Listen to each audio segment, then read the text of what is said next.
வணக்கம் இடமலம் நேயர்களே! கிஷோர் கே. சாமியுடன் ஒரு கைது பற்றி பேச உள்ளேன். நாங்க வேற ஒரு காணொளி பதிஞ்சு அத அப்லோட் பண்ணலான்னு இருக்கிறப்போ பார்த்தீங்கன்னா, டக்குனு ஒரு செய்தி வந்தது. சவுக்கு சங்கர் அவருக்கு ஏற்கனவே பிடி வாரண்ட் பிறப்பிச்சிருக்காங்க. தேனியில அந்த கஞ்சா கூட அரெஸ்ட் பண்ணாங்க இல்லையா? அந்த வழக்குக்கு. இப்போ அதுக்கு கைது பண்ணி தேனாம்பேட்டை போலீஸ் ஸ்டேஷன்ல வச்சு விசாரணை நடத்திட்டு இருக்காங்க அப்படின்னு சொல்றாங்க. இது எதிர்பார்க்கப்பட்டது தானா? அதுவும் குறிப்பா இந்த நேரத்தில நடக்கிறதுனால ஏற்கனவே ஒரு பிளான் போட்டு பண்றாங்களா? அப்படிங்கிற ஒரு கோணத்தில தான் என்னுடைய கேள்வி உங்ககிட்ட இல்ல இருக்கு. விசாரிக்கிறதுக்கு என்ன இருக்கு தேனாம்பேட்டை போலீஸ் ஸ்டேஷன்ல? ம். இது பிடி வாரண்ட்ன்றது போலீஸ் டிரான்சிட் வாரண்ட். இது ஒரு நீதிமன்றத்தில தொடர்ந்து ஆஜராகலைனாக்க, ஒரு வழக்கில் விசாரணைக்கு தேதி கொடுப்பாங்க. அந்த தேதியில் தொடர்ந்து ஆஜராகலைனாக்க, அப்போ அது வாரண்ட் இஷ்யூ பண்ணுவாங்க நீதிமன்றம். இவரை பிடித்து நீங்கள் நீதிமன்றத்தில் ஆஜர்படுத்துங்கள் அப்படின்னு சொல்லிட்டு. அப்படி வாரண்ட் இஷ்யூ பண்ணும்பொழுது அது போலீஸ் டிரான்சிட், அதாவது ஒரு காவல்துறைக்கு ஒரு அனுமதி மாதிரி. நீங்கள் போய் இன்னாரை பிடித்து இந்த வழக்கு சம்மந்தப்பட்டு இருக்கிறார், இன்னாரை பிடித்து நீதிமன்றத்தில் ஆஜர்படுத்துங்கள் அப்படின்ட்டு. அதுதான் இப்போ நடந்திருக்கு.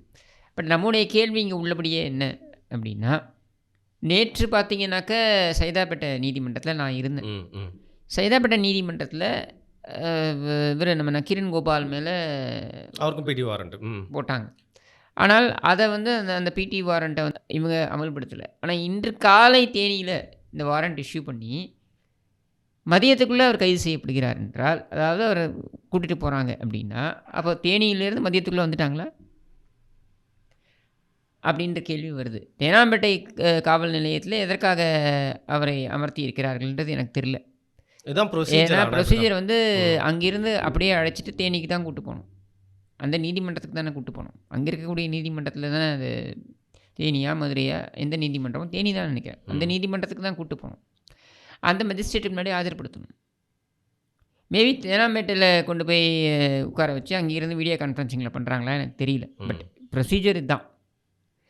அது ஒரு பெரிய ஒரு நிகழ்வாக நான் பார்க்கல. ஏன்னா அவரை அழைத்து கொண்டு போய் அங்கே ஆஜர்படுத்துவாங்க. நீதியரசர் கேட்பாங்க, நீங்கள் ஏன் தொடர்ந்து இதுக்கு ஆஜர் ஆகலைன்னு கேட்பாங்க. இல்லை ஐயா, இந்த மாதிரி சில காரணங்களால் நான் ஆஜராகலை அப்படின்னு சொன்னால், இனிமேல் நீங்கள் இந்த வழக்குக்கு சரியான நேரத்தில் அந்த சொன்ன குறிப்பிட்ட தேதியில் நீங்கள் ஆஜராக வேண்டும்னு சொல்லி அதை ரீகால் பண்ணிவிடுவாங்க. அதை ரீகால் பண்ணும்பொழுது தேவைப்பட்டால், நீதிமன்றத்திற்கு நம்பிக்கை இல்லை என்றால், நீதிபதியோடைய டிஸ்கிரிஷன் அப்படின்னு சொல்லுவாங்க இல்லையா, அவருடைய அதிகாரத்துக்கு உட்பட்டு, அவருடைய ஒப்புதலுக்கு உட்பட்டு 2 ஷூரிட்டி வாங்கிப்பாங்க. 2 பேர் அதுக்கு உத்தரவாதம் கொடுக்கணும், இவர் ஆஜராவார் அப்படின்னு சொல்லிட்டு. அப்படியான உத்தரவாதத்தை பெற்றுக்கொண்டு அவர் விடுவிக்கப்படுவார். இதுதான் ப்ரொசீஜர். ஓகே. அதுக்கு மேலே இதில் சொல்கிறதுக்கு ஒன்றும் கிடையாது. ஆனால் இதில் நீங்கள் கடந்த 3-4 நாட்களாகவே அவர் ஒரு சென்னை காவல்துறையுடன் அது வழக்கமாகவே கொண்டிருக்கிறார். நான் தான் அந்த ஆரம்பத்துலேருந்து சொல்கிறேன், சங்கர்கிட்ட ஒரு பழக்கம் இருக்குது. என்னென்னா, டிபார்ட்மெண்ட்டில் இருக்கக்கூடிய ஒரு தரப்பு இன்னொரு தரப்பு குறித்து சொல்லக்கூடிய தகவல்களை மையமாக வைத்து எந்தவித விசாரணையும் செய்யாமல், இப்போ உங்களுக்கு ஒரு தகவல் வருது, எனக்கு ஒரு தகவல் வருதுன்னா இது என்னன்றதை ஆராய்வோம். இப்போ உதாரணத்திற்கு நம்மளுடைய வீடியோ போடும்போது நம்மளுடைய இடமலம் சேனலுக்கே பார்த்தீங்கன்னா, ஒரு கதை எழுதக்கூடிய ஒரு நபர், ஒரு இயக்குனர், அவர் ஒரு கதையை ரெடி பண்ணி அவர் வச்சுருந்தார். உங்கள்கிட்ட சந்தித்தார். உங்களை சந்திக்கும் பொழுது நீங்கள் அவரே பதிவு பண்ணுறார், அவருடைய காணொலியிலேயே அவர் பதிவு பண்ணுறார். நான் இடமலத்தை சேனலில் போய் என்கிட்டயும் சந்தேகிக்கும் வகையான கேள்விகள்லாம் நிறைய கேட்டாங்க. ஊர்ஜிதப்படுத்திட்டு அதுக்கப்புறம் தான் பேசினாங்க அப்படின்னு சொல்லிட்டு. அது மாதிரி ஏதாவது ஊர்ஜிதப்படுத்தி விட்டு சங்கர் பேசுகிறாரா என்றால் கிடையாது. சரியா? ஒரு டிபார்ட்மெண்ட்டில் ஒரு தரப்பை இன்னொரு தரப்பை போட்டு கொடுக்க வேண்டும் என்று நினைத்தால், இன்னொரு தரப்பை குறித்து எந்த தகவலை கொடுத்தாலும் அதில் உண்மை இருக்கிறதோ இல்லையோ அதை அப்படியே பட்டவர்த்தனமாக பேசி, இதில் தனக்கு என்ன ஆதாயம் என்றால், தனக்கு டிபார்ட்மெண்ட்டில் செல்வாக்கு இருக்கிறது என்று காண்பித்துக் கொள்வது ஒன்று. 2வது, தான் பெரிய உளவு புலி.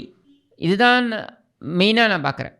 இந்த 2 காரணிகளுக்காகத்தான் அவர் செய்கிறார் அப்படின்னு நான் பார்க்குறேன். ஓகே, சரியா? அடுத்து வாராகிக்காக நான் பேசுகிறேன். வாராகிக்கா, அதனால தான் அவர் சம்மன் அவர் கூட வழங்கப்பட்டதுன்னு நினைக்கிறேன். நீங்கள் வாராகி பொறுத்த வரைக்கும் அவர் சமூக செயற்பாட்டாளராக அவர் பல ஆண்டுகளாக இயங்கிட்டு இருக்கார். பத்திரிகையாளராகவும் சமூக செயற்பாட்டாளராகவும் நீங்கள் அவருடைய ஆஃபீஸ்க்கே போனீங்கன்னாக்க இவ்வளோ பஞ்சு பஞ்சாக இருக்கும். எல்லாம் ஆர்டிஐ போட்டது. அவ்வளோ என்வலப்ஸ் இருக்கும் அவருடைய ஆஃபீஸில். அப்போது எனக்கு அவரை இப்போ இல்லை, 2011, 12 அந்த காலகட்டத்திலேருந்தே தெரியும். சரியா? வாராகிக்காக ஒரு துரும்பை கூட கிள்ளி போட்டவர் கிடையாது சங்கர். அவர் கைது செய்து சிறைக்கு செல்லும் வரையில் ஜெயிலிருந்து வெளில வந்தோடனே வந்து பார்த்தீங்கன்னா கலைஞர் கடியில் ஒரு போன்சாய் செடியா போன்சாய் மரமாக வளர்ந்தவர் ஸ்டாலின் சொல்லிட்டு அதுக்கப்புறம் வாராய்க்காக தான் வந்து பேசினார் வெளில வந்து கொடுத்த ஃபர்ஸ்ட் ப்ரெஸ் மீட்லேயே. அதுதாங்க வெளில வந்த பொழுது என்ன கருணாநிதி ஒரு விஷச்செடி, அதுக்கு கீழே இருக்கக்கூடியது என்ன பெரிய விஷச்செடி கீழே வேறு என்ன இருக்கும்? அப்போ விஷச்செடியோட தொடராக வாழையடி வாழையாகன்ற மாதிரி விஷச்செடி அடி விஷச்செடியாக ஸ்டாலின், உதயநிதி இதெல்லாம் வரும். இப்போ தான் விஷக்காலான் உதயநிதி. ஸோ அதை சொல்லிவிட்டு வாராகியை ஏன் கூட்டு சேர்த்துக் கொள்கிறார்? ஏன் திடீர்னு ஒரு பாசம் உனக்கு வாராகி மேலே? வேறு ஒன்றும் கிடையாது. இவர் என்ன நினைக்கிறார் என்றால், வாராகி வந்து சிறைக்கு செல்வதற்கு முன்னால் ஒரு சில கருத்துக்களை சென்னை போலீஸ் கமிஷனர் குறித்து பேசியிருக்கிறார். மிஸ்டர் அருண்குமார் அவர்களை பற்றி பேசியிருக்கிறார். அதனால் நாம் வாராகியை கூட்டு சேர்த்துக்கலான்றது தான் அதனுடைய நோக்கம். ஏன்னா ஒரு வக்கீலும் வந்து இது மாதிரி கைது செய்யப்பட்டு வேறு ஒரு பிரச்சனைக்காக கைது செய்யப்பட்டு அவரும் வந்து சிறையில் இருந்தார். அப்போவும் இதே முயற்சித்தார் இந்த சங்கர். அவர்கிட்ட போயிட்டு ஆனால் நம்ம 2 பேருக்கும் ஒரே எதிரி தான் அப்படின்னு பேசியிருக்காங்க. அந்த வக்கீல் என்ன சொல்லியிருக்காருன்னா, என் பிரச்சனையை நான் பார்த்துக்கிறேன், நான் வக்கீலுக்கு படித்தவன் அப்படின்ட்டாரா? என் பிரச்சனையை நான் பார்த்துக்கிறேன், சரியா? உன் பிரச்சனையை நீ பாரு, அது என்ன நானும் நீயும் சேர்ந்துக்கிட்டேன், திடீர்னு என்ன என் கூட வந்து சேர்ந்துக்கிறேன் அப்படின்னு அவர் சொல்லிட்டார். இது வந்து கமிஷனருக்கு தெரியுமா தெரியலையான்னு எனக்கு தெரியல. ஏன்னா இது அவருடைய காதுகளுக்கு செல்ல வேண்டும் என்பதனால் இந்த வீடியோ வாயிலாக, இந்த காணொளி வாயிலாக கமிஷனருக்கு அது போய் சேரும் என்று நம்புகிறேன். உண்மை இதுதான். அப்போ ஒவ்வொருத்தராக போய் இவன் செட்டு சேர்க்கறதுக்காக ட்ரை பண்ணுறான். எப்படி நீங்கள் பார்த்தீங்கன்னாக்கா திமுகவோட இவனுக்கு வந்தது வந்து திமுகவில் இருக்கக்கூடிய ஒரு சில அமைச்சர்கள் இவங்கிட்ட உளவாக சில தகவல்களை சொல்கிறாங்க, கொடுக்கல் வாங்கல் அடிப்படையில் சொல்கிறாங்கன்ற காரணத்தில் இவனுக்கு திமுகவுடைய உதயநிதியோட பிரச்சனையாகுது. அது தனிப்பட்ட பிரச்சனை. தனிப்பட்ட பிரச்சனையை என்னமோ திமுகவுக்கு எதிராக இவன் பெரிய ஒரு போரை நடத்துவது போலவும், இவன் பெருசாக அப்படியே கம்பு சுற்றுவது போலவும் ஒரு நாடகத்தை ஆடி, நான் எப்பொழுதுமே ஆளும் தரப்புக்கு எதிரானவன் தான் இப்படின்லாம் அந்த கதையெல்லாம் விட்டுவிட்டு, நீ எப்பொழுது ஆளும் தரப்புக்கு எதிரானவன்? 2022 உனக்காக சில சிபாரிசுகளை அவங்க நிறைவேற்றலைன்ற ஒரு காரணத்துக்காக நீ ஆளும் தரப்புக்கு எதிராக வந்த. இல்லைனாக்கா 2022 வரைக்கும் நீ சளி அடிச்சு தானே இருந்த. இல்லை, நீங்கள் சொல்கிற பாயிண்ட்டை பார்த்தா இன்னொரு சந்தேகமும் ஏற்படுது. இப்போ ரங்கராஜ் நீங்கள் ஒன்றும் இல்லை, கைதான பிறகு வந்து பார்த்தீங்கன்னா நீங்கள் வந்து ஒரு முதல் காணொலி பாய்ஞ்சிங்க. அது வந்து பார்த்தீங்கன்னா மக்கள் மத்தியில் போய் சேர்ந்துச்சு பரவலா. அவருக்கு எதிராக வந்து நடத்தப்பட்ட அக்கிரமங்கள் குறித்து நீங்கள் வரக்கூடிய இன்னொரு காணொலியில் பேசியிருக்கீங்க. அது இட் வில் ஃபாலோ, திருப்பியும் வரும். ஆனால் இவர் வந்து பார்த்தீங்கன்னா ரங்கராஜ நரசிம்மனுக்கும் வந்து சப்போர்ட் பண்ணி உதயநிதி அவர்கள் அந்த தோஷம் கழிக்கிறதுக்காக வந்து சில விஷயங்கள்லாம் பண்ணார் அப்படிங்கிற விஷயமா எக்ஸ்போஸ் பண்ணார். என்னுடைய கேள்வி ரொம்ப சிம்பிள், சரியா? உதயநிதி வந்து தோஷம் கழிக்கிறதுக்காக அவர் ஏதாவது ஒரு பரிகாரம் பண்ணாரா, பரிகாரம் பண்ணலையா, அதெல்லாம் எனக்கு இம்மெட்டீரியல். சரியா? அது அவனுடைய தனிப்பட்ட விஷயம். நீ எதுக்கு இன்னொருத்தருடைய 4 சவுத்துக்குள்ளே போய் எட்டி பார்க்குற? சரியா? ரங்கராஜன் நரசிம்மன் ஜிஆர் சுவாமிகளுக்கு உங்களுக்கு இது தேவையான்னு கேட்பது என்பது ஜிஆர் சுவாமிகளுடைய சம்பிரதாயம் குறித்து ரங்கராஜன் நரசிம்மன் கேட்ட கேள்வி. சரியா? அது வேறு. சரியா? அப்போது ரங்கராஜன் நரசிம்மனுடைய அக்கறை என்பது உண்மையான அக்கறை, அவருடைய சம்பிரதாயம் சார்ந்த அக்கறை. சரியா? உதயநிதி அவன் வந்து காலில் விழுந்தா எனக்கு என்ன, கையில் விழுந்தா எனக்கு என்ன, அவன் யாரை கும்பிட்டா எனக்கு என்ன, எனக்கு அதை பற்றி கவலையே கிடையாது. வேறு ஒரு மேடையில் கூட உதயநிதி தோன்றி நான் ஒரு கிறிஸ்துவன், ஐ எம் அ கிறிஸ்டியன் என்று சொன்னார். சொல்லிட்டு போ, நீ கிறிஸ்டின்னு சொல்லு, நீ புத்திஸ்ட்னு சொல்லு, நீ சீக்கியன்னு சொல்லு, எனக்கு என்ன வந்தது? அது என்னுடைய பிரச்சனையே கிடையாது, என்னுடைய பிரச்சனையாகவும் இருக்கக்கூடாது. சரியா? சனாதனத்தை நீ ஒழிப்பேன் என்று சொன்னது பொது மேடையில், சனாதனத்தை நீ எப்படி ஒழிப்பாய் என்று நான் கேட்கப் போவதும் பொது மேடையில் தான், கருத்தியல் ரீதியாகத்தான். தனிப்பட்ட விதத்தில் நீ பழனி கோவிலுக்கு போ, என்ன நீ வந்து வேறு ஒரு கோவிலுக்கு போய் காவடி எடு, அதெல்லாம் உன்னோட தனிப்பட்ட விஷயங்கள், அது எனக்கு அவசியம் இல்லாதவை. நான் அப்படி தான் பார்க்குறேன் அதை. ஆனால் இவன் அப்படி கிடையாது. இப்போ சங்கரை நீங்கள் எடுத்துக்கிட்டிங்கன்னா இதை எடுத்துக்க வச்சுக்கிட்டு அங்கே கும்மி அடிக்க வேண்டியது என்னென்ன, ரங்கராஜன் நரசிம்மனே இப்படி சொல்லிவிட்டார். இப்போ திடீர்னு உனக்கு ரங்கராஜன் நரசிம்மன் மேலே பாசமா? திடீர்னு உனக்கு வாராகி மேலே பாசமா? எத்தை தின்றால் பித்தம் தெளியும்னு அலையிற கேஸ் தான் நீ. அந்த வகையில் தான் நீ என்ன பண்ண, அதிமுகவில் போய் எப்படியாவது ஒட்டிக்கலான்னு பார்த்தேன். அதிமுகவை பொறுத்த வரைக்கும் அவர்கள் தேர்ந்த அரசியல்வாதிகள். திமுகவை விட நான் இப்போவும் சொல்கிறேன், யார் ஏற்றுக்கிறாங்களோ ஏற்றுக்கலையோ, நம்புகிறாங்களோ நம்பலையோ, இதான் உண்மை. வரலாறு அதை பறைசாற்றுகிறது. திமுகவை விட தேர்ந்த அரசியல்வாதிகள் அதிமுகவினர். நீ அவங்கள பயன்படுத்தணும்னு நினச்சா ஒன்றா அவங்க எப்படி பயன்படுத்தணுமோ அப்படி பயன்படுத்திட்டு ஒன்று எங்கே கட்டி விடணுமோ கட்டி விட்டு போயிட்டே இருப்பாங்க. ஏன்னா நீ யாருன்னு அவங்களுக்கு தெரியும், நீ யாருன்னு எல்லாருக்குமே தெரியும். ஸோ இதனால் இதில் நம்ம இது சொன்னால் உடனே ஒரு கும்பல் கிளம்பும், உனக்கு பொறாமை, நான் ஏன்டா பொறாமை பண்ண உன பார்த்து. அது மாதிரி ஒரு லைஃப்பை வாழணுன்ட்டோ இல்லை அந்த மாதிரியான ஒரு வழிமுறையை பின்பற்றணும்னு இருந்தால் 100 சங்கருக்கு ஈக்குவலாக என்னால் இருக்க முடியும். அது எனக்கு அவசியம் கிடையாதுன்னு தான் நான் சொல்கிறேன். எனக்கு அந்த மாதிரி ஒரு பாப்புலர் பிலீஃபை பயன்படுத்திக்கிட்டு, ஒரு பாப்புலர் எமோஷனை பயன்படுத்திக்கிட்டு, அந்த உணர்வை பயன்படுத்திக்கிட்டு, அந்த உணர்வை வைத்து சம்பாதிக்க வேண்டிய அவசியம் எனக்கு இல்லை. நீங்களே இப்போ அதிமுகவில் பல பேருக்கு பேசிட்டு தஞ்சம் பூத்திருக்கீங்க அப்படிங்கிற மீன்கள் உங்களை தான் சொன்னாருன்னு நான் நினைக்கிறேன். சரி, நான் அதிமுகவில் நான் ஏன் தஞ்சம் போகணும்? வேற வாடகைக்கு விட்டுருக்கீங்க அப்படின்னு இவன் வாழ்நாள் ஃபுல்லாக லீஸுக்கு விட்டுருக்கானே. வாயை வாடகைக்கு விடணும்னா எனக்கு ரொம்ப நேச்சுரலாக அஃபினிட்டி இருக்க வேண்டிய இடம் எது? பிஜேபியில் நான் அழகாக பேசிட்டு போகலாமே. நான் எந்த இடத்துலையும் என்னுடைய இந்து பற்று அல்லது என்னுடைய மதம் சார்ந்த நிலைப்பாடுகள் இதை எங்கேயும் யாருக்காகவும் விட்டு கொடுத்தது கிடையாது. அப்போ விட்டு கொடுக்காத நிலையில் நான் அழகாக பிஜேபியை பயன்படுத்திட்டு போகலாமே. நான் பிஜேபியே இந்துக்களுக்கு எதிரானதுன்னு சொல்லக்கூடிய இடத்துக்கு நான் ஏன் வரேன்?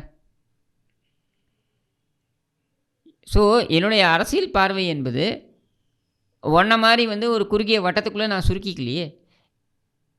என்னால் ஒரு அதிமுக குறித்தோ, திமுக குறித்தோ, பாஜக குறித்தோ, காங்கிரஸ் குறித்தோ, திக குறித்தோ, கம்யூனிஸ்ட் குறித்தோ என்னால் அரை மணி நேரம் இவர்களுடைய வரலாறை எடுத்து இன்று வரையில் நடந்து கொண்டிருப்பவை வரைக்கும் என்னால் பேச முடியும். உன்னால் தீர்க்கமாக பேச முடியுமா? முடியுங்க. ஒரு நோட் புக் தான் வச்சுருக்காரு. அந்த நோட் புக்கில் நீ என்ன வேணால் வச்சுக்கோ, அதில் என்ன எழுதி வச்சுருக்கேன்னு நமக்கு தெரியாது. மளிகை கணக்கு கூட எழுதி வச்சுருக்கலாம். சரியா? மளிகை கணக்கு எழுதினியோ மல்லிகா கணக்கு எழுதினியோ அது நமக்கு மேட்டர் கிடையாது. நாம் கேட்குறது இங்கே என்ன அப்படின்னா, எந்த அரசியல் கட்சியோட இல்லை அரசாங்கத்துடைய கொள்கை நிலைப்பாட்டை எடுத்து வச்சு உன்னால் பேச முடியுமா? ஜிடிபின்னா என்னன்னு தெரியுமா உனக்கு? நிதிநிலை என்ன தெரியுமா? நிதிநிலை அறிக்கை என்ன தெரியுமா? ஒரு துறை இருக்குது. இப்போ நீங்கள் போக்குவரத்து துறை, உதாரணத்திற்கு போக்குவரத்து துறைன்னு எடுத்துக்கிட்டிங்கன்னா, போக்குவரத்து துறை எப்படி இயங்குதுன்னு தெரியுமா உனக்கு? தெரியாது. உனக்கு யாரோ ஒருத்தர் போக்குவரத்து துறையிலேருந்து கூப்பிட்டு உனக்கு கால் பண்ணி, அண்ணே இந்த மாதிரி இருக்குன்னு சொன்னால் நீ அதை நோட் பண்ணி வச்சுக்கிட்டு அதை உடனே உனக்கெல்லாம் தெரிஞ்ச மாதிரி நீ ஏதோ கண்டுபிடிச்ச மாதிரி நீ ஒரு பில்டப்பை கொடுத்து நீ பேசுகிற. இது உன்னோட வழிமுறை. இதை நான் தப்புன்னு சொல்லலை. ஏன்னா யார் என்ன பேசினாலும் கேட்பதற்கு ஆட்கள் இருக்காங்க. சரியா? பைல்வான் ரங்கநாதன் பேசுகிறாரு. பைல்வானை பற்றி இருக்காதிங்க. உங்களுக்கு வேறு சப்போர்ட் பண்ணி ஒரு ட்வீட் போட்டிருந்தாரு, வாழ்த்துக்கள் சொல்லியிருந்தாரு நீங்கள் 1 lakh சப்ஸ்கிரைப் ரீச் பண்ணதுக்கு. பட் எனிவே வேர்ல்ட் பாலிடிக்ஸ்லாம் கூட பேசியிருக்காருங்க சவுக்கு சங்கர். உக்ரைன் அமெரிக்கா வாரலாம் பற்றி கூட பேசியிருக்காரு. அவருக்கு யுக்ரைன் எங்கே இருக்குன்னு தெரியுமா? மேப்பில் பார்த்தா தெரிஞ்சிட போகுது. அதுதான் சொல்கிறேன், பார்த்தா அவர் காமிப்பாராமா? எதையா ஒன்று பேச வேண்டியது தான். ஏங்க எனக்கு Varun, what were you doing in 2009 என்ன பண்ணிட்டு இருந்தீங்க? நானா 3rd இயர் காலேஜ் ஸ்டூடெண்ட்டாக எனக்கு 2009 அவனுக்கு தெரியும். சரியா? அவன் என்னன்றது இன்சைட் அவுட் தெரியும். நான் அவனை சிறுமைப்படுத்தவும் இல்லை. அவனுடைய ப்ளஸ் எங்கே இருக்கோ அந்த ப்ளஸ்ஸை நான் ப்ளஸ்ன்னு சொல்கிறேன். அதாவது ஒரு தகவலை நீ கொண்டு போய் அவன்கிட்ட கொடுத்தீங்கன்னா அந்த தகவலை எடுத்து உள்வாங்கி அந்த தகவலை ஆராயலாம் மாட்டான், உள்வாங்கிப்பான். நீங்கள் சொல்லக்கூடிய தகவலை உள்வாங்கி அவனுக்கே உரித்த வழிமுறையில் அவன் அழகாக அதை டிஸ்கிரைப் பண்ணி எக்ஸ்பிளைன் பண்ணுவான். ஆராயாமல் அனுபவிச்சு அப்படியே எக்ஸ்பிளைன் பண்ணுவான். சரியா? இதுதான் அவனுக்கு இருக்கக்கூடிய. இப்போ நீங்கள் இதில் பார்த்துருப்பீங்க, நாகேஷ் பாலையா பார்த்துருப்பீங்களா? ஒரு காமெடி ட்ராக் கதை சொல்லுவாங்க. அதில் நாகேஷ் ஒரு பேய் கதை சொல்லுவான் தெரியுமா? பாலையாவோட எக்ஸ்பிரஷன்லாம் கொடுப்பாரு தெரியுமா? அந்த மாதிரி தான். சரி, ஓகே. ஸோ இவன் நாகேஷ் ஏற்றிருக்கிறவங்க பாலையா கிடையாது. சரியா? ஆனால் இவன் நாகேஷ் மாதிரி. அதுக்காக நாகேஷ் மாதிரி எனக்கு திறமைசாலின்னு நான் சொல்ல வரல. ஆனால் அந்த எக்ஸ்பிரஷன் இருக்கு இல்லையா, டெலிவரி. வேர் சங்கர் ஒரு விஷயத்தில் நல்லா செயல்படுவான் அப்படின்னா நல்லா செயல்படுவான்னு சொல்ல போகிறோம். இதில் அவன் கதை விட்றான் அப்படின்னா அதை கதை விட்றான்னு சொல்ல போகிறோம். இவ்வளோதான் மேட்ரு. இல்லை, கடைசியாக என்னோட கேள்விங்க, சுருக்கமாக எனக்கு முடிச்சு விடுங்க. இப்போ அவருக்கு வார்னிங் கொடுத்துட்டு இனிமேல் ஆஜராகணும் அப்படின்னு அவரை விடுதலை பண்ணிடுவாங்க. அவ்வளோதான், வேற என்ன இருக்கும்? ஆனால் நம்மளுடைய கேள்வி இங்கே என்னென்னா, உனக்கு தனிப்பட்ட விதத்தில் சென்னை போலீஸ் கமிஷனரோட வாய்க்கா தகராறு இருக்குன்னா அது நீ தனிப்பட்ட விதத்தில் எதிர்கொள். மற்றவங்களோட போய் செட்டு சேரணுன்றதுக்காக இவர்களுக்கு இப்படி அநீதி ஆகிவிட்டது, அவர்களுக்கு அப்படி அநீதி ஆகிவிட்டதுன்னு சொல்கிறதுக்கு உனக்கு எந்த தகுதியும் கிடையாது. ஏன் தகுதி கிடையாதுன்னு நான் சொல்கிறேன்னா, நீ நிறைய பேருக்கு இதுவே நடக்கணும்னு நீ பண்ணியிருக்க. காணொளிகளே இருக்குது. உன்னை ஒன்றும் இல்லாமல் பண்ணிட்டோமா இப்படின்னு மிரட்டிய காணொளிகள். நான் நினச்சேனாக்கா டிபார்ட்மெண்ட்டை வச்சு உன்னை என்ன வேணாலும் பண்ணுவேன்ற காணொளிகள். ஐஜி போஸ்ட் வாங்கி தருவாரா? தெரியாது. அப்படியே இல்லைங்க, ஒருத்தர் பேசினார். ஒருத்தர் வந்து என்கிட்ட வந்து ஒரு முக்கியமான ஒரு நபர் சொன்னார், ஏங்க இந்த சங்கரை பற்றி இந்த ஐபிஎஸ் ஆஃபீஸர்ஸ்கள் மத்தியில் வந்து ஒரு பரப்புரை பண்ணுறாங்கங்க. என்னென்னா, அதிமுக ஆட்சி வந்துருச்சுன்னா சங்கர் வந்து பூந்து விளையாடுவான் ஐபிஎஸ் ட்ரான்ஸ்ஃபர்லான்ட்டு. நான் சொன்னேன், ஏன் சார் நீங்கள் என்ன இந்த அளவுக்கு இதுவாக நினச்சிட்டிங்களா? அதிமுகவையோ திமுகவையோ எடுத்துக்கோங்க, திமுகவையோ அதிமுகவையோ நீங்கள் என்ன நினச்சிட்டிங்க? எத்தனை ஐபிஎஸ் ஆஃபீஸர்ஸை உருவாக்கியிருக்காங்க தெரியுமா? நூற்றுக்கணக்கான ஐபிஎஸ் ஆஃபீஸர்ஸ் உருவாகியிருக்காங்க அதிமுகவாலோ திமுகவாலோ, இந்தியா முழுக்க இருக்காங்க. சரியா? இவன் வந்து இங்கேருந்து அங்கேருந்து ஃபோனை வாங்கிவிட்டு இப்போ ஃபோனில் ஒரு ஃபோன், அந்த ஃபோனை பிடிங்கி வச்சுட்டிங்கன்னு வைங்க, சங்கர்ன்ற ஒரு நபர்கிட்ட ஃபோனை பிடிங்கி 2 நாள் வைங்க, 3ஆவது நாள் அவனை பேச வைங்க யூடியூப்பில். பே பே பே பே தான் ஃபோன்லேருந்து வரக்கூடிய தகவல் அவன் எப்படியும் அவனுக்கு கால் பண்ணி சொல்லுவான். நீ பேசுகிறேன்னா எல்லோரும் கால் பண்ணி சொல்லுவாங்க. இதில் தமிழக காவல்துறை செய்திருக்கின்ற மிகப்பெரிய விஷயம் என்னென்னா, திமுக செய்திருக்கின்ற மிகப்பெரிய விஷயம் என்னென்னா, அவன் அரசல் புரசலாக அவனை பற்றி இருந்தது. இவன் பணம் வாங்குவான். இப்போவும் சொல்கிறேன், அவன் பணம் வாங்குறது வந்து என்னுடைய பிரச்சனையே கிடையாது. அவன் பணம் வாங்குவான் அப்படின்னு ஒரு அரசல் புரசலாக இருந்தது. இப்போது அது மொத்தமாக வந்து வெட்ட வெளிச்சமாக்கினதுனால அவன் தான் மொத்தமாக நனைஞ்சு போச்சு. இனிமேல் எதுக்கு முக்காடுன்னு சொல்லிட்டு ஓப்பனாகவே இப்போ என்ன பண்ணிட்டான், இப்போ வேறு எங்கேயும் இந்த யூடியூப் சேனலையும் கூப்பிட்றதில்ல. இப்போ நம்ம இந்த பேசிட்டோன்றதுனால ஒரு 2 யூடியூப் சேனலில் போய் உட்காந்து ஆற்றிட்டு வருவான். மற்றபடி அவனை எங்கேயும் கூப்பிட்றதில்லன்னு அவன் யூடியூப் சேனலில் உட்காந்து எதை பற்றி பேசணுன்னாலும் ஓப்பனாகவே ஃபோன் பண்ணி டீல் பண்ணிக்கிறாங்க. நீ இதை பேசாத, நான் இவ்வளோ கொடுத்துட்றேன் அப்படின்னு சொல்லிட்டு. Okay, fine. So it is actually எனேபிள்டும். இதைத்தான் நான் ஆரம்பத்துலேருந்து சொல்கிறேன். நீங்கள் திமுக வந்து என்ன செய்திருக்கிறது, அவன் வந்து ஒரு சாதாரணமாக ஓரமாக கத்திக்கிட்டு போயிருந்த ஒருத்தனை நீ தூக்கி கொண்டு போய் முரசொலியில் தலையங்கமாக போட்டு, அவன் பேட்டியெல்லாம் அவன்லாம் ஒரு ஆளுகர் நடந்தின்னு அவன் எடுத்து நீ தலையங்கமாக போட்டு நீ என்ன பண்ண? அவனை பெரிய ஆள் ஆக்கின. அவன் பெரிய ஆள் ஆனதுக்கப்புறம் என்ன பண்ணான், உன் கையில் இருக்கக்கூடிய அமைச்சர்களே அவன் கைக்குள்ளே போட்டுக்கிட்டு அங்கேருந்து அந்த தகவல்களை வாங்கிக்கிட்டு உனக்கே வந்து கண்ணில் விரல விட்டு ஆட்ட ஆரம்பித்தான். அதுக்கப்புறம் தான் நீ முடிச்சுக்கிட்ட, ஆஹா நம்ம இந்த மாதிரி வந்து மாட்டிக்கிட்டோமே அப்படின்னு சொல்லிட்டு. அதுக்கப்புறம் நீ வந்து காவல்துறையிட்ட போய் அட்வைஸ் கேட்டு அவங்க ஒரு அட்வைஸை கொடுத்து, அந்த அட்வைஸின் அடிப்படையில் காவல்துறை 2ஆக பிளந்து இருக்குது. உனக்கு நிர்வாக திறமையும் கிடையாது. நான் முதலமைச்சரை ஓப்பனாகவே சொல்கிறேன், முதலமைச்சருக்கு நிர்வாகத்திறன் இல்லை. காவல்துறை நியாயமாக உன்னிடம் இருக்கக்கூடாது. சரியா? அப்போ உனக்கு நிர்வாக திறமை இல்லை என்ற காரணத்தினால நீ என்ன பண்ணுற, காவல்துறை 2ஆக பிளந்திருக்கிறது என்பதனை கூட உன்னால் சரி செய்ய முடியல. அப்போது ஒரு தரப்பு அவனிடம் போய் தொடர்ந்து தகவல்களை கொடுத்து கொண்டிருக்கிறது. ஓகே, அதன் அடிப்படையில் என்ன பண்ணுறாப்புல, இந்த மாதிரி ஏதாவது ஒரு ஆஃபீஸர் உட்காந்துருக்காங்கன்னா அந்த ஆஃபீஸருக்கு எதிராக ஒரு பெரிய ஒரு கேங் ஃபார்ம் பண்ணி அவங்க எல்லாரும் சேர்ந்து இவரை போட்டு கொடுக்கறதுக்காக ஒர்க் பண்ணுறாங்க. நான் இவனை மாதிரி இந்த ஆஃபீஸர் அந்த ஆஃபீஸர்னு பேர்களெல்லாம் லிஸ்ட் அவுட் பண்ண நான் விரும்பலை. ஏன்னா நான் காவல்துறையை மதிக்கிறேன். அப்போது ஒட்டுமொத்தமாக நான் மதிக்கிறேன். அப்போ நான் ஒட்டுமொத்தமாக மதிக்கின்ற காரணத்தினால இவர்கள் எல்லாரும் இதை செய்கிறார்கள், அவர்கள் எல்லாரும் அதை செய்கிறார்கள்னு ஒரு கேவலமான ஒரு அரசியலை நான் செய்ய விரும்பலை. ஆனால் நான் சொல்ல வருவது ஒன்று தான்.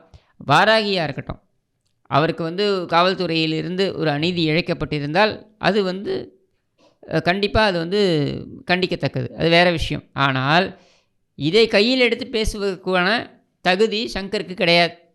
ஓகே, நீ என்ன பெரிய உத்தமனா? எத்தனை பேருக்கு பண்ணியிருக்கான், எத்தனை பேர் வாழ்க்கையை அழிச்சிருக்கான் தெரியுமா? இந்த மாதிரி காவல்துறையை தன் கையில் வைத்துக்கொண்டு கடந்த ஆட்சியிலும் சரி இந்த ஆட்சியிலும் சரி எத்தனை பேரோட லைஃப்பை ஸ்பாயில் பண்ணியிருக்க. நீ பேசலாமா? காவல்துறை வந்து இது அராஜகம் செய்கிறது, காவல்துறையை அராஜகம் செய்ய வேண்டும் என்று எத்தனை பேர் மேலே நீ ஏவி விட்டுருக்கின்றதை நான் பேசட்டுமா? லிஸ்ட் அவுட் பண்ணட்டுமா? தனி வீடியோவில் வச்சுக்கலாம். அதை இப்போ குறிப்பாக முடிவுரை நான் என்ன சொல்ல நினைக்கிறேன் அப்படின்னா, ஒன்று வந்து பார்த்தீங்கன்னா, நீங்கள் ஒன்று மென்ஷன் பண்ணிங்க கரெக்டாக, நக்கீரன் கோபால் அவர்களுக்கு பிடி வாரன் போட்டிருக்காங்க. பட் இந்த பிடி வாரன் தான் ஃபர்ஸ்ட் எஃபெக்டிவாக ஒர்க் அவுட் ஆயிருக்கு அப்படின்னு. அது மட்டும் இல்லாமல் 8 ஹவருக்கு முன்னாடி கூட அரவிந்தன் அப்படிங்கிற அதிகாரை பற்றியும் இவர் வந்து அவரோட ஆர்டர்லேயே வந்து போதை மருந்தெல்லாம் வித்தாருன்னு சொல்லி அவரோட ட்வீட். அதுதாங்க இப்போ அரவிந்தன்றவர் 2 விஷயத்துக்காக இவனுக்கு கோவம் வரும். என்னென்னா, அரவிந்தன்றவர் இவன் கால் பண்ணும்போது அவர் ரெஸ்பாண்ட் பண்ணியிருக்க மாட்டார். 1 2வது என்னென்னா, அரவிந்தன் என்பவருக்கு எதிராக இருப்பாங்க இல்லையா, யாராவது டிபார்ட்மெண்ட்டுக்குள்ளே, அவங்க வந்து வேணும்னே போட்டு இவரை எப்படியே காலி பண்ணு அப்படின்ட்டு. அது காலி பண்ணுறதுக்கான கருவியாக இவன் அதனால தான் இவன் சொல்கிறேன், இது வந்து ஒரு விஷக்கிருமி. இது ஏன் அப்புறப்படுத்தப்பட வேண்டும்னு சொல்கிறேன்னா, இவன் சமுதாயத்துக்கு நன்மை செய்வதற்காக வரல, இங்கே இருக்கக்கூடிய இந்த அரசியலில் குளிர்காய்வதற்காக வந்திருக்கிறான். இதை எவ்வளவு சீக்கிரம் இந்த ஆளும் தரப்பாக இருக்கட்டும், இல்லை இவங்களுக்கு அடைக்கலம் தரக்கூடிய தரப்புகளாக இருக்கட்டும், இவங்க புரிஞ்சுக்கிறாங்களோ அவ்வளோ நல்லது. புரிஞ்சுக்கிட்டா ஓகே, இல்லைன்னா அவஸ்தைப்படுங்க. நம்மை பொறுத்த வரைக்கும் நம்ம உள்ளதே உள்ளபடி சொல்லுவோம். நமக்கு ஒன்றும் இதெல்லாம் கிடையாது. சரியா? இந்த மாதிரி சங்கர் வந்து சங்கர் சம்பாதிச்சா அது அவனுடைய சாமர்த்தியம். அதெல்லாம் என் பிரச்சனை கிடையாது. சரியா? அவன் சம்பாதிக்கல, அதுக்குள்ளே நான் போக விரும்பல. அவன் 4 கார் வச்சுருக்கானா, 5 கார் வச்சுருக்கானா, அதெல்லாம் நம்ம இம்மெட்டீரியல். நம்மை பொறுத்த வரைக்கும் ரொம்ப சிம்பிளாக நம்ம சொல்கிறோம். நீ இதெல்லாம் பேசுவதற்கு ஹை ஐடியல்ஸையோ ஹை மாரல்ஸையோ பேசுகிறதுக்கு உனக்கு எந்த அடிப்படை தகுதியும் கிடையாது. ஓகே, மிக்க நன்றி.